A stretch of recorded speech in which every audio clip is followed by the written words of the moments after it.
Hey super friends, Jake here from the Brave and the Boys, and today we have a different kind of video for y'all. About a year ago to the day, James Gunn came out and announced the first initial slate of the DC Cinematic Universe that him and Peter Safran are cooking up, and it was titled Gods and Monsters.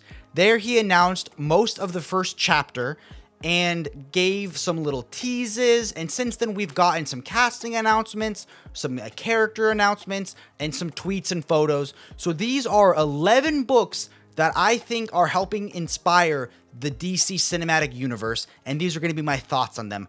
Now, before we get started, go ahead and like the video, subscribe, comment down below what movie you're most looking forward to, or TV show, or video game.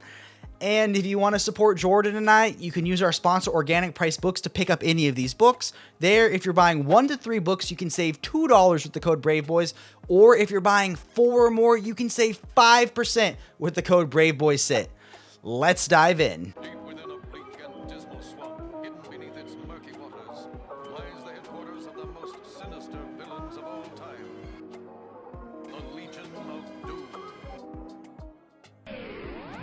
The first James Gunn entry into the DC Cinematic Universe was announced as Creature Commando, and I went, huh? I mean, I guess that kind of fits the Monsters and the Gods and Monsters name, but I had never heard of the Creature Commandos, and I don't know if I bought the right book or the wrong book, so I'm going to put up the image he put up for the team that looks a lot more modern. Maybe Frankenstein Agents of Shade would have been a better option, but I bought the origin of the Creature Commandos, and wow, what a crazy book.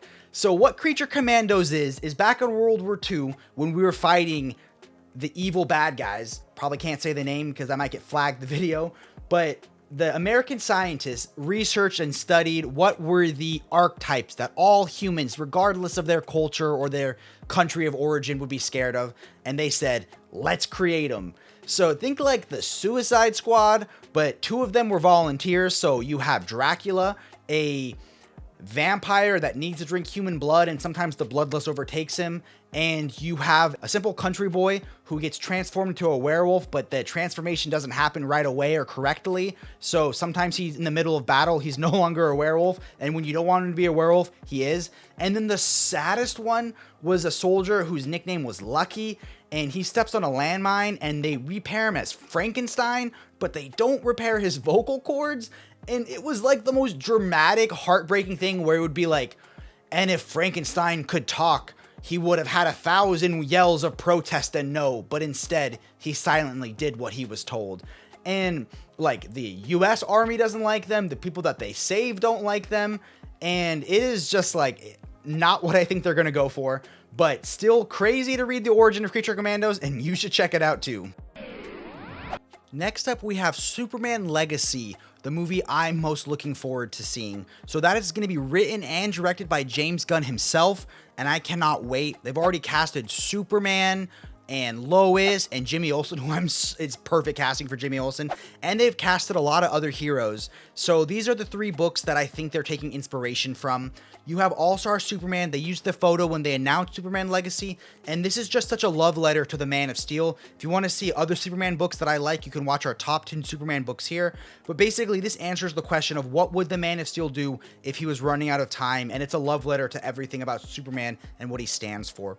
Then we have JLI. JLI, I tried to read once before, and then I wound up selling it because I heard the 3rd one was never going to come out, and then 2 weeks later they announced the 3rd one, so I rebought it, and I actually read it this time, and it is so interesting because it is not the roster I would pick for the Justice League, and that's because they're the Justice League International. So this is like the most human I've ever seen the Justice League be. It was led by Batman, and you have characters like Mr. Miracle, and sometimes he has to call his wife and say, I can't be home, I gotta go to monitor duty. And you have Martian Manhunter, Guy Gardner, and oh my god, Guy Gardner is annoying, but it's all like an act. You can tell he's hiding something inside, but the best moment ever is when Batman punches him out.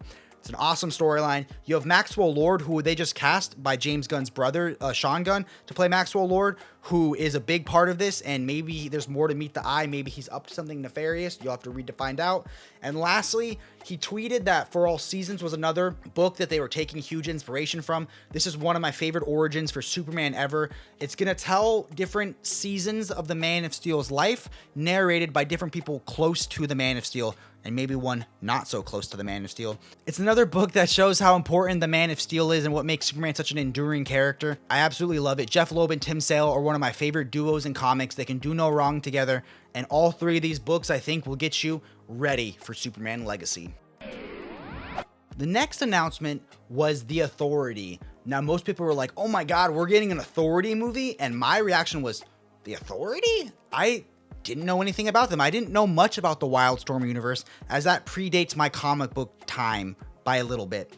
But I went out and I started reading some of the Wildstorm, and I'm gonna be honest, I was really confused. So Warren Ellis's Authority is a grand adventure of amazingly powerful, weirdly powerful superheroes that are gonna fix the world by any means necessary. And it starts out with them going against one of the villains. And I guess the previous Authority team all got wiped out in some really obscure Stormwatch versus Aliens #7 that's out of print and will never get reprinted because of licensing. So you kind of just got to jump into this world, and you have like a Batman, Superman representation, but they're gay lovers, and I love them to death. You have a guy whose superpowers is he can talk to cities, and their spaceship is like 1,000 miles long in the interdimensional bleed, and it's alive, and everything is just big. Everything is just huge, and kind of not my favorite. Like there's such real stakes. It answers that question of what if superheroes were real? What would they really be like? And there's just so much darkness and so much death, and it kind of drained on me. It's not for me. It wasn't for me. I'm going to give it another chance because I did read another Wildstorm by Warren Ellis, and that was Planetary. Now, we've got no announcements of the Planetary characters. We haven't got anybody casted yet. This is just my hope, because while I wasn't really a huge fan of The Authority, I loved Planetary. Planetary was a love letter to post-1950s fiction. You have a lot of one-off stories that were like love letters to monster comics and Western comics. You have a lot of representations to Batman, Superman, the Fantastic Four, the Lone Ranger, the Green Hornet, and it was just such a love letter to this medium that I love. It's a standalone story, except for its crossovers with The Authority. There's a Batman crossover that shows why Batman is so important, and then there's a JLA crossover. So I really hope we get teases or a little bit of Planetary in the Authority movie, because while I wasn't a huge Authority fan, I still think you should read it. I definitely think you should read Planetary. Now let's move on to something a little more grounded. Next up, we have Batman the Brave and the Boys. I mean, Batman the Brave and the Bold. Sorry about that. Names. I think they stole our name from us because we're so famous and big now. Batman Brave and the Bold is going to introduce Robin to the DC Cinematic Universe. And not just any Robin. The most annoying Robin there is Damian Wayne. So the Brave and the Bold is going to tell the story of Batman meeting his son, the Demon's heir, the annoying little brat assassin from the League of Shadows. And Batman has to learn how to be a father and a mentor to a killer. So it's not a great start when they first meet. Damian was trained by Ra's al Ghul and Talia to be a cold-blooded killer, and now he has to learn empathy and compassion and human connection. He has to learn how to not just be a warrior, and I'm so excited to see what they do with it. I think Batman is better with a Robin. Tim Drake even proved it mathematically, and I'm so excited that we're going to get a movie about it. The Grant Morrison run is super good. Not my favorite Batman arc, but it definitely introduced some amazing things to the mythos that I'm glad they're pulling from, and I think everyone should check it out. Next up was the HBO Max series they teased, Lanterns, and they used an image of Green Lantern Earth 1. Now, I think what is so interesting about that, and what's interesting about the Earth 1 Green Lantern, is like the other Earth 1 books, it is a easy new origin for the characters that kind of strips away a lot of the, these decades of continuity and just gives you an interesting story that anyone can dive into. And what makes this so interesting, and it was on my Goodreads review for it, the Lanterns are a lot less powerful, but a lot more relatable. This is almost like a Star Wars story. The Green Lanterns totally got Ordered 66 by the Manhunters, and it is just such an interesting space saga. like just an amazing journey through space, and you get to see the Green Lanterns come back from nothing. Some people are secret Green Lanterns, or they've hidden their ring away, and they're just way more relatable because they're not these ultra powerful space gods. They're just humans who have a weapon. I've never seen Green Lantern lose his ring more than in this book, but it's an awesome tale, so I cannot recommend it enough. It's like such a good starting point for Green Lantern, and I'm so excited what they might pull from for the show. Okay, now we're going rogue, but hear me out on this one. They did come out with a trade paperback of Wonder Woman Paradise Lost that they said is what they're pulling inspiration from.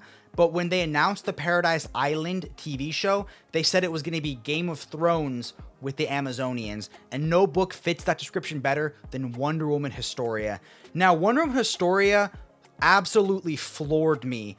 Have you ever read a comic and while you were reading it, you were like, I can't wait to read this a second, third, or fourth time? That is because the art is phenomenal and it tells a origin to the Amazonians, and it is crazy. So basically, all the goddesses in Greek mythology were like, hey, mankind is evil. We need a new race to fix the earth. And Zeus goes, no, earth is meant for men to do whatever they want. So all the goddesses, save for Hera, create their own tribe of the Amazonians.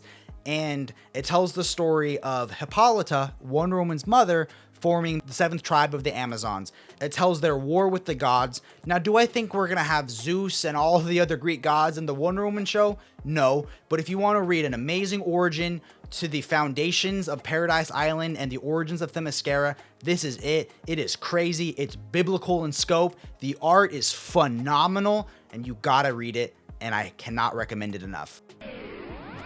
Next up, we have everybody's favorite C-list superhero, Booster Gold. Now, I do think they're gonna pull a lot of Booster Gold from the first couple arcs of Justice League International, but they also recommend 52 pickup.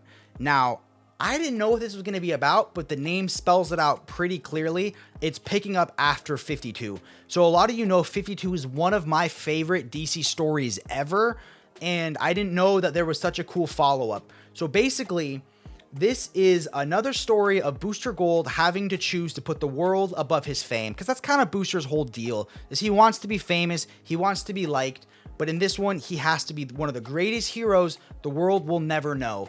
And he deals a lot with the loss of his friend Ted Kord, and he deals a lot with how some things are set in stone in history.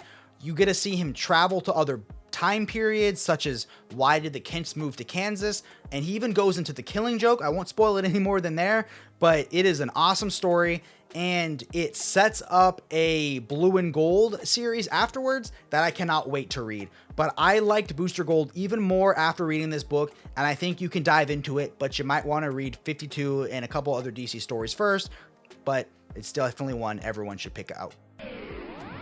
Next up, we have the Tom King magnum opus, Supergirl, Woman of Tomorrow. Now, I love this story. The art is out of this world, literally, and the story is crazy. It's like True Grit, but in outer space, and I've never been a huge Supergirl fan. It's because her history is so weird and crazy, so many things happen. But this one strips all that away, and the story starts out with her going to an alien planet with a red sun so she can get drunk on her 21st birthday with Krypto. Along the way, she meets a young girl who wants to avenge her father's death, and the two of them go on a crazy journey together, and you get to see these amazing battles with space dragons and brigands and space pirates, and you get to see really compassionate moments where she teaches a young girl from a rock planet how to wash her hands, and throughout it all, you get to see her grace, her kindness, her forgiveness, and it is an excellent tale, and I think everyone should read it. And honestly, they could make a one-to-one image to movie, and I would be happy with it. I can't recommend it enough. You guys got to check it out. Lastly, we have the last movie they announced, Swamp Thing. Now, they didn't officially say what Swamp Thing run they're pulling from, but the most iconic and classic of them all is the Alan Moore run. So Alan Moore started writing for DC with Swamp Thing, and he revolutionized the character. He retconned many things. He transformed everything. So honestly, you don't need to read any of the stuff from before this. You could just jump on to the Alan Moore stuff, and they answer the question once and for all, is Swamp Thing man or monster. They literally have the Floronic Man do a autopsy of Swamp Thing's body and answers the question with gorgeous, heartbreaking art that he is not a man, he's a monster, he's a plant who thinks he's a human, and it is heartbreaking. There's awesome supernatural moments, crazy villains, and a heartbreaking love tale, and it is just so interesting. You got to read it. Read it with the old coloring, read it with the new coloring. Doesn't matter. You just got to read it, and I can't recommend it enough. It's iconic. It's classic. Now let's jump into my final thoughts. And that's going to bring this video to a close. I want to thank you all so much for watching. Again, thank you so much for supporting our channel. I am such a fan of DC. I love their movies, their video games, and I'm so excited to see what James Gunn and Peter Safran have in store for us. I loved the Suicide Squad. I loved Peacemaker. I loved Guardians of the Galaxy, and I have the utmost faith in what they're creating.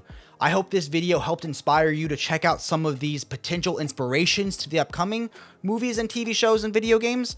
And I hope that you guys will like the video, comment down below what you're most looking forward to seeing, smash that like button, click subscribe, ring that bell for notifications. And if you want to support Jordan and I, there are a couple ways you can do that. We have a sister channel, Brave Boys Beyond. That'll be linked down below. Go ahead and give us a follow. There we make the kind of videos the algorithm doesn't want you to know about. You can join our Discord. We have merch available. We have a TikTok, both the Brave and the Boys TikTok and the Organic Price Books TikTok that we're trying to grow. And lastly, if you want to give us some love and you want to pick up any books, you can go to our sponsor, Organic Price Books. There, if you're buying 1 to 3 books, you can save $2 with the code BraveBoys. Or if you're buying 4 or more, or if you want to buy this whole stack, you can save 5% with the code BraveBoyssit. Thank you all so much for watching.